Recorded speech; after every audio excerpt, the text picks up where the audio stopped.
ॿुधाईंदासीं जलाल चांडे जे ज़िंदगीअ जो हिकु नायाब ऐं बहितरीन वाक़ियो तव्हांखे ॿुधाईंदासीं जेको तमामु घणो तव्हां ॿुधी पसंदि बि तव्हांखे ईंदो ऐं तमामु शौक़ीन हुयो जलाल चांडियो दोस्तो मेहनि जो ऐं उन खां अलावा घोड़ा ऐं कबूतर ऐं जेको आहे सो कुकड़नि जो जलाल चांडियो तमामु घणो शौक़ीन हुयो।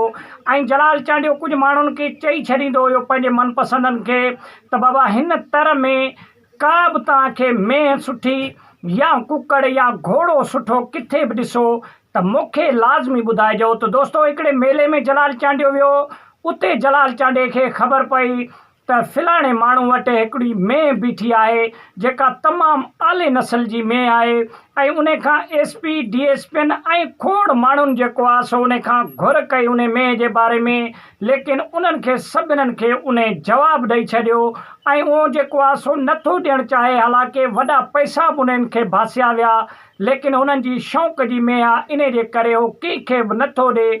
तूं जलाल चांडिया आसरो कर ऐं तूं ई जेको आहे सो ज़ोर लॻा, जे अगरि तोखे इहा मेंह मिली वञे त तमामु बहितरीनु उहा मेंह अथई ऐं उहा मेंह वञी वठि। त दोस्तो जलाल चांडियो सिंध जो हिकु बहितरीनु नाले वारो फ़नकार हुयो ऐं जलाल चांडे जा शौक़ जेके हुया उहे तमामु घणा निराला शौक़ हुया जलाल चांडे जा।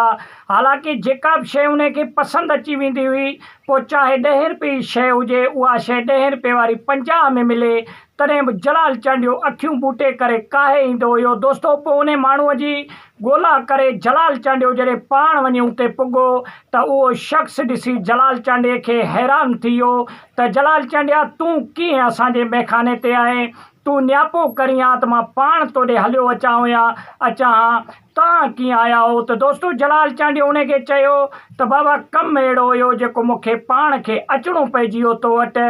पोइ जलाल चांडे सां कचहरी थी, जलाल चांडे खे मानी टिकी खाराए करे पोइ जॾहिं उन शख़्स जलाल चांडे खां हाल वाल वठण जे लाइ जॾहिं ॻाल्हि कई त जलाल चांडे चयो त बाबा फलाणी शइ तो वटि आहे ऐं इहा शइ मूंखे खपे, मां इन जे करे पंधु करे एॾे परे खां तो वटि आयो आहियां। त दोस्तो पोइ जलाल चांडे जॾहिं इहा ॻाल्हि कई मेंह वारी उन शख़्स सां त उहो शख़्स कॾहिं ॻाढ़ो पियो थिए त कॾहिं फिको पियो थिए, छाजे करे जो उन शख़्स जी मनपसंदि शइ जेको आहे सो जलाल चांडे घुरी। हालांकि जलाल चांडियो हिकु बहितरीनु फ़नकार हुयो ऐं जलाल चांडे जो रोब ऐं दबदबो एतिरो हुयो जो को बि शख़्स उनखे जवाबु ॾेई न पियो सघे। पोइ इहो शख़्स बि परेशान थी वियो त जलाल चांडे खे जवाबु कीअं ॾियां, जे अगरि जवाबु नथो ॾियां त हे शइ मूंखां वेंदी हली।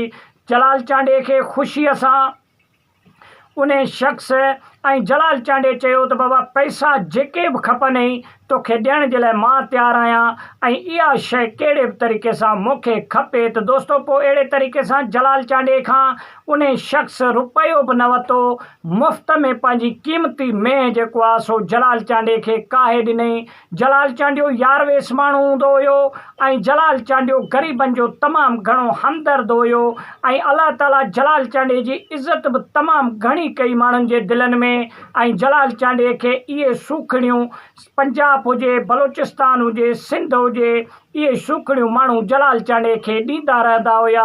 त अहिड़े तरीक़े सां जलाल चांडियो उहा मेंह काहे पंहिंजे घर अची पुॻो त ॻोठ जा हड़ई माण्हू उन मेंह खे ॾिसण जे लाइ जलाल चांडे वटि आया ऐं जलाल चांडे जी ओताक भरिजी वई। दोस्तो सिर्फ़ु मेंह खे ॾिसण जे लाइ माण्हू आया हुया, छाजे करे जो उहा मेंह तमामु बहितरीनु ऐं नायाब क़िस्म जी मेंह हुई ऐं अहिड़े तर में कंहिं वटि का अहिड़ी मेंह कान हुई। त दोस्तो वॾी महिरबानी, मिलंदासीं कंहिं नेक्स्ट वीडियो में, तेसिताईं ॾींदा इजाज़त, अल्लाह निगहबान। वीडियो के तव्हां सुठो लॻे लाइक कयो, शेयर कयो, चैनल खे सब्सक्राइब कयो, सुठो कमेंट ॾेई पंहिंजे राय जो इज़हार लाज़मी ॾींदा। वॾी